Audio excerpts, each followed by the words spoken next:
Graça e para todos, irmãos. Espero que todos estejam bem com os seus sonhos. Continuaremos hoje falando na escola dominical sobre a riqueza na vida do cristão.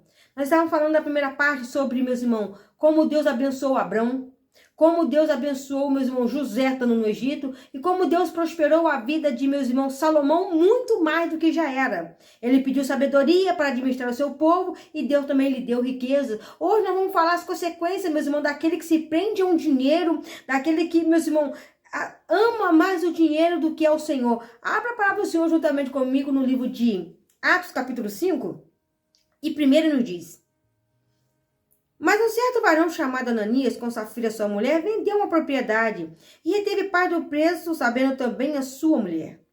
E levando uma parte, a depositou aos pés dos apóstolos. Presta bem atenção, irmãos. A comunidade dos apóstolos, todo mundo vendia seus bens e se unia àquela comunidade e viviam tudo em comum naquele lugar. Só que chegou um dia, meus irmãos, que um homem viu aquela estratégia e pensou: olha, vamos vender. Combinou com a sua esposa. Vendemos, metade a gente leva e metade fica aqui. Se der errado, nós temos uma reserva. Meus irmãos, eu quero dizer uma coisa: você abre o seu coração por completo e não se prende ao dinheiro, ou você vai ficar realmente preso, obcecado ao dinheiro. Às vezes as pessoas se prendem tanto ao dinheiro que ela não tem nem mais tempo de ir à igreja, caso de Ananias e Safira. Tem pessoa, meu irmão, que está tão ocupado com o trabalho: eu preciso do trabalho, eu tenho que trabalhar, eu tenho que fazer isso, fazer aquilo, que ela já nem vai mais na igreja por causa o tempo ficou curto. Não está dando mais para mim na igreja por causa do trabalho. Mas, meus irmãos, não falta o trabalho, mas falta a igreja com grande facilidade, com grande frequência. Então, nesse caso, se o dinheiro subir a sua cabeça, aí já se torna um risco na sua vida espiritual. Então, Ananias e Safira combinam: olha, eu vou lá na Safira, vou falar com os apóstolos que vendi por tanto, é verdade, eles vão aceitar, a gente entra para a comunidade e quando você chegar, você confirma a mesma coisa. Irmãos, presta bem atenção uma coisa: o dinheiro está nas suas mãos, sob o seu poder. Cuidado com a forma que você vai usá-lo. Se você está usando para beneficiar alguém, para estender as mãos para alguém, ou você está usando ele para investir para você crescer, e está sendo de uma forma legal, uma forma lícita, amém. Mas está sendo uma forma ilegal, ilícita, ai, cuidado, meus irmãos. Cuidado porque você é servo do Senhor. Cuidado porque você é servo de Deus. Cuidado com essas coisas porque você serve a um Deus todo-poderoso. Então, não se pode brincar com as coisas celestiais. Então, meus irmãos, quando eles fizeram isso, eles tramaram isso no seu coração. Pedro falou: Ananias, por que tu permitiu que Satanás enchesse o seu coração? O dinheiro era seu. Então, irmão, presta bem atenção na hora que você for fazer um algo, investir em um algo, trocar um algo. Cuidado com as palavras que você vai usar. Se você está usando de má fé, dizendo que aquele carro tá bom e o carro tá batendo motor. Você dizer para aquela pessoa: pode comprar essa casa, que essa casa é ótima, e a casa tá com algumas infiltrações, tá mostrando alguns defeitos que tem que ser arrumado. O documento tá com problema. E você dá uma tapeada na pessoa só para tirar aquilo das suas costas e vender, que a pessoa venha arcar as consequências da sua falta de vergonha. Então, Deus pode te dar riquezas. Deus pode te dar bens materiais. De repente, Deus pode te abençoar de uma tal forma que você tem 2, 3 casinhas para alugar. Louvado seja Deus na sua vida. Mas cobra um aluguel num preço honesto. Cobra no aluguel, seja honesto. Se o inquilino não está sendo fiel, você tem todos os seus direitos, mesmo sendo crente ou não sendo crente, de ir lá e exigir o que é de direito seu, que você construiu para alugar. Você alugou aquele carro porque você quer, através daquele carro, ter um lucro, ter um retorno. Então você não vai ficar fazendo frete de graça para ninguém porque você é crente. Porque a gasolina não é água. Que você abre qualquer torneira na rua e vai encher o tanque. A pessoa tem: ah, irmão, você pode fazer esse favor para mim? Posso. É X, porque eu preciso de botar a gasolina. Ah, mas tu não é crente? Eu vou assim: não. Aí eu vou dizer: sou crente sim, mas o carro não anda no vento. O carro não anda a água. Tem que botar uma gasolina. Tem que botar um óleo. Eu tenho que trocar pneu. Eu tenho que fazer manutenção. Só para ficar usando com as pessoas, só porque eu sou crente eu não vou cobrar. Seus direitos você tem que comprar. Os seus direitos você tem que cobrar sim. E vamos continuar lendo a palavra do Senhor. Mateus, capítulo 19, versículo 16. O jovem rico. E eis que se aproximando-se dele, o jovem, disse-lhe: bom mestre, o que farei para conseguir a vida eterna? E disse-lhe: por que me chamas bom? Não há bom senão um que é Deus. Se queres, porém, entrar na vida, guarda os mandamentos. Versículo 20. Disse-lhe o jovem: tudo isso tenho guardado desde a minha mocidade. Que me falta ainda? Versículo 21. Disse-lhe Jesus: se queres ser perfeito, vai e vende tudo o que tens, dá aos pobres, e terás um tesouro no céu, e vem e segue-me. E o jovem, ouvindo essas palavras, retirou-se triste, porque possuía muitas propriedades. Jesus não disse: olha, eu quero que você seja pobre, eu quero que você fique sem nada. Não, Jesus estava experimentando ele. Se alguém precisasse da ajuda dele, ele cederia para aquela pessoa um alimento, ele cederia para aquela pessoa talvez uma estadia, ele cederia para alguém alguma coisa, um remédio, um agasalho, alguma coisa, um alimento. Ou se ele tirasse isso, iria lhe fazer falta. Porque tem pessoas que não ajudam porque ela fala: vai me fazer falta. Se eu tirar 10 reais, vai me fazer falta. Para aquele que não tem, faz falta sim, mas tem pessoas que têm, mas não consegue ajudar porque vai fazer falta. Então presta bem atenção na palavra do Senhor. Ele saiu triste porque ele olhou para aquilo tudo. Se eu vender a minha herdade, se eu vender os bens que meu pai me deixou, eu vou ficar pobre que nem essas pessoas. Eu vou ter que andar que nem essas pessoas andam peregrinando para lá e para cá. Não, eu tenho muito luxo, eu tenho muito conforto, eu tenho tudo aqui que eu preciso. Então ele estava preso àquilo ali. E quantas pessoas que estão dentro da igreja que estão presas ao materialismo de tal forma que até os filhos perecem. Quantas pessoas que estão presas ao materialismo de tal maneira que se o filho pedir para comprar uma bala, ele não compra. Se pedir para comprar um pirulito, ele não compra. A criança está com aquela roupa surrada, mais surrada, mais surrada. Não é porque por falta de dinheiro, não. É porque o pai não aceita em gastar dinheiro para comprar uma roupa nova para o filho, um sapato novo para o filho. Então, meus irmãos, quando a pessoa não tem condições para comprar, ela vai usando aquela roupa até o último momento que dá para ela usar, porque ela não tem condições financeiras. Então, ela depende daquela roupa ali para ser usada. Às vezes, meus irmãos, tem pais que não têm condições financeiras, aquela criança estuda o ano inteiro com um único sapato, um único tênis, o ano inteirinho. O uniforme passa de um ano para o outro, por causa das condições financeiras. Mas tem aquela pessoa que é avarenta, tem aquela pessoa que é miserável, tem aquela pessoa que vai no mercado, compra o quilo certinho daquela coisa para não deixar passar uma grama. Não é porque não tem condições de pagar, não, é porque é miserável. Tem aquele que compra certinho porque não tem condições realmente. Se ele tivesse condições, ele iria comprar sobrando para os seus filhos terem para comer até do bom e do melhor. E às vezes não pode. Vai no mercado hoje em dia fazer uma compra, irmão, que as pessoas estão se assustando com o preço das coisas no mercado. Então, meu irmão, o comportamento de Ananias e Safira foi tentar enganar, esconder dinheiro, fingir que estava tudo bem. O comportamento desse jovem foi se prender ao dinheiro. Então, nós temos que entender, meu irmão, que o dinheiro faz parte da nossa caminhada. O dinheiro faz parte da nossa vida. Nós necessitamos do dinheiro, sim, para nós trabalharmos. Nós necessitamos do dinheiro. Nós necessitamos do pão de cada dia. Mas não deixa que o pão de cada dia suba tanto na tua cabeça que você perca a sua salvação. Que você perca a tua vida eterna por causa do dinheiro. Mas se Deus hoje te deu uma oportunidade de você crescer financeiramente, de você prosperar, de você ter uma vida melhor, irmãos, não pensa duas vezes.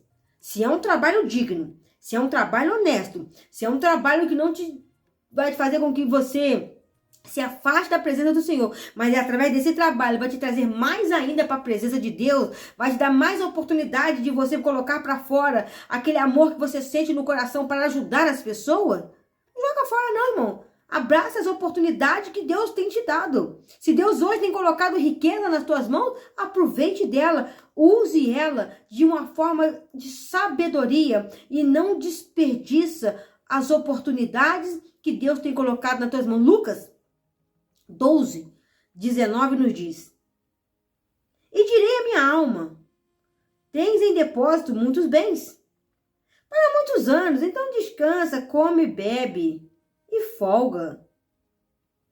Tem muitos bens. Ô alma, pode descansar, pode ficar tranquila, Por quê? Você tem muitos bens, alma. Você tem muito dinheiro. Irmãos, de uma hora para outra, a morte vem, uma doença terrível vem e consome tudo que essa pessoa tem. Certo dia uma pessoa disse para mim, olha, nós tínhamos certa idade na nossa vida, nossa mãe ficou doente, uma doença de estado terminal, e toda a riqueza naquela época foi levada junto com a mãe, em tratamentos, em remédios, em exames e exames, e ela veio a perecer da doença. Então, meus irmãos, quantas pessoas tão avarentas, esse homem olha e fala, olha, alma, come, bebe, descansa. Tem bens para muitos anos, alma, pode ficar tranquila. Olha só o que tem aqui de dinheiro, alma. Olha só o celeiro. Meus irmãos, você morrendo, para quem ficará? Se você puder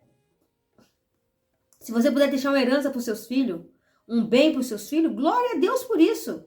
Se você puder deixar alguma coisinha para eles, uma casa, um dinheirinho no banco, alguma coisa, louvado seja Deus por isso.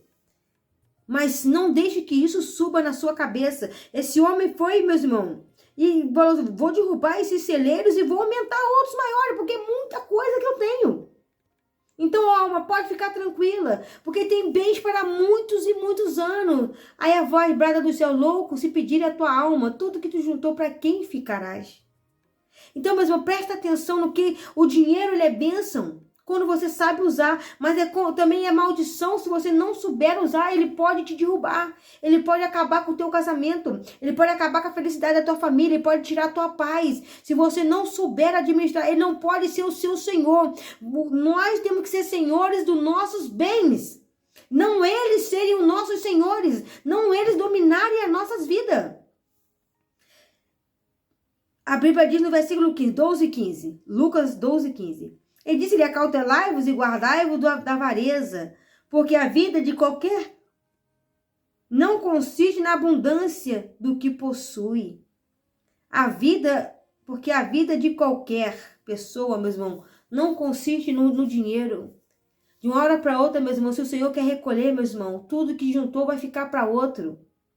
Talvez venha um que torre tudo que você juntou e não dá valor a 1 centavo do seu sacrifício. Só vai usar aquilo que você anos e anos mendigou para poder guardar, para poder ter ali guardado.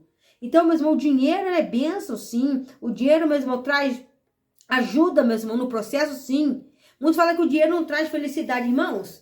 Quantas pessoas hoje, se tivesse dinheiro, estaria feliz para ir poder pagar uma consulta médica? Quantas pessoas hoje estariam felizes se tivesse condições de ir no mercado fazer uma bela de uma compra para sua família? Claro que ele traz momentos prazerosos. Não que o dinheiro vai te alegrar 24 horas. Não é isso que eu estou dizendo. Eu estou dizendo que o dinheiro, ele favorece a nós momentos maravilhosos, como também para muitos momentos de tristeza, momentos de aflição, de dor. Pessoas que estão muito milionárias, quando vê aquela fortuna, não sabe nem o que vai fazer com o dinheiro, entram em depressão, entram em desespero. Então, meus irmãos, é isso que nós temos que entender. Vamos ler agora em Mateus 6:24, nos diz dessa seguinte forma. Ninguém pode servir a 2 senhores, porque há de a um e amar o outro, ou se dedicar a um e desprezar o outro. Não podeis servir a Deus e a Mamon. Alguns, meus irmãos, pensam que não tem problema não.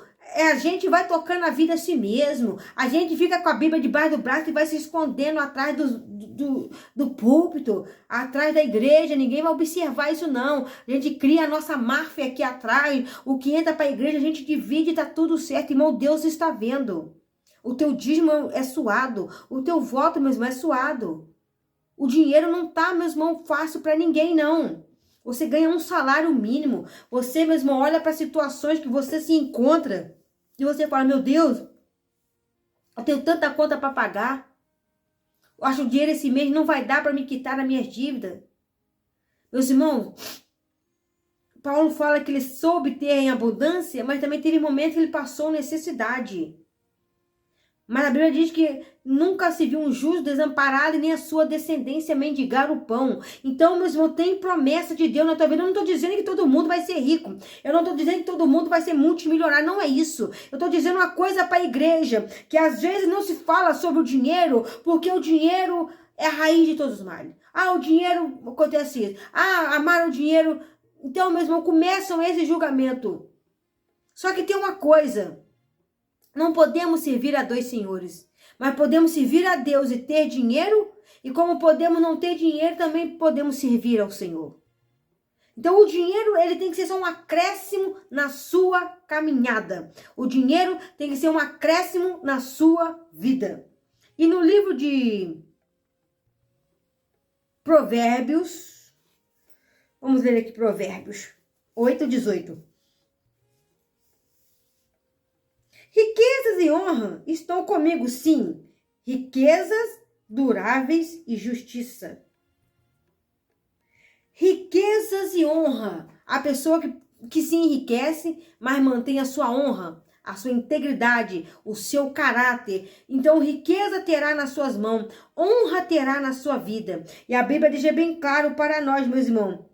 Riquezas duráveis. O que são riquezas duráveis? O que são bens duráveis na sua vida, meus irmãos? Tem que ser coisas